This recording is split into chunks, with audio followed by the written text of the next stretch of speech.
যেই দেশে ধর্ষকের পক্ষে উকিল পাওয়া যায় ওই দেশে পড়া লেখা জজ হয়ে কোনো লাভ নেই।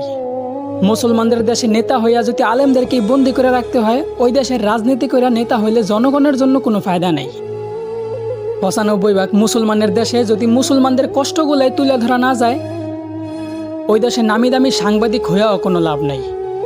বলি জাকাত না দিয়া সুদ খাইতে খাইতে দেশটারে করছো সারখার, এখন সূর্যের তাপ গায়ে লাগে তাই তোমাদের বৃষ্টির দরকার। আলেমদেরকে বন্দি করে আবার আলেমদের মাধ্যমে আল্লাহর কাছে বৃষ্টি কামনা করলা। বিষয়টা এমন হইল না যে কোনো এক ফল গাছের গোড়া কাটা ফালাইয়া সেই গাছ থেকেই আবার ফলের আশা করলা।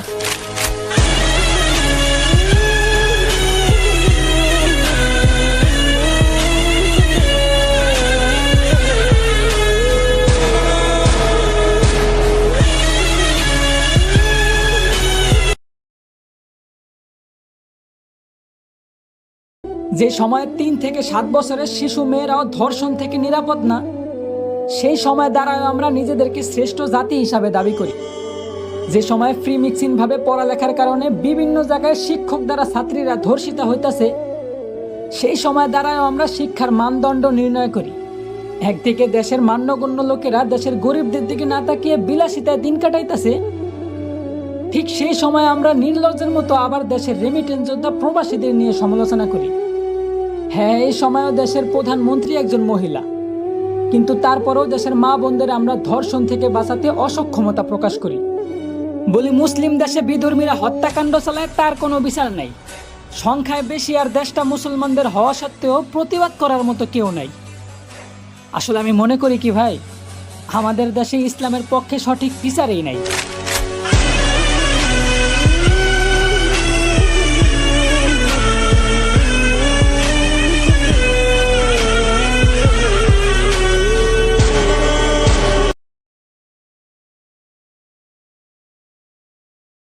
আমাদের দেশে মাহফিলের মঞ্চে কারো সমালোচনা করার মতো আলেমের অভাব নাই, কিন্তু সাধারণ মানুষের কাছে আল্লাহ এবং তার রাসূলের আদেশ নিষেধ পৌঁছে দেওয়ার মতো আলেমের সংখ্যা খুবই কম ভাই। এই দেশেও মানুষ পড়ে লেখা বড় বড় ডাক্তার হয়, কিন্তু দুঃখের বিষয় হলো সামান্য গলার টনসিল অপারেশন করতে গিয়ে ভুলে শ্বাসনালী কাটতে যাওয়ার ফলে সেই ডাক্তারের হাতে রোগীর জীবন দিতে হয়। হ্যাঁ, এই দেশটা স্বাধীন হয়েছিল লক্ষাধিক নারী পুরুষের রক্তের বিনিময়ে, কিন্তু লজ্জার বিষয় হলো এই স্বাধীন দেশেও দেশের মা বোনরা আজ সুরক্ষিত নয়।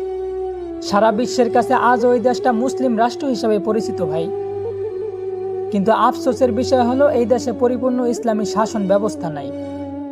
তো বলি দিন শেষে এই দেশ নিয়ে গর্বিত হন নাকি লজ্জিত, ওইটা আমি জানি না ভাই।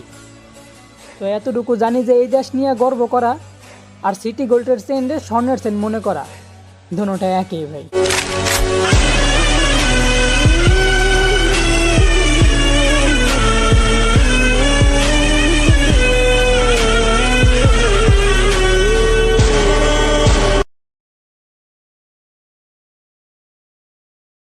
এই যে শোনেন আমার আপু আর ভাইয়ারা, বলি প্রেম কইরা সম্মান আর চরিত্র নষ্ট না কইরা বৈধভাবে বিবাহ করুন, আদর্শ সমাজ গড়ুন। জি ধন্যবাদ।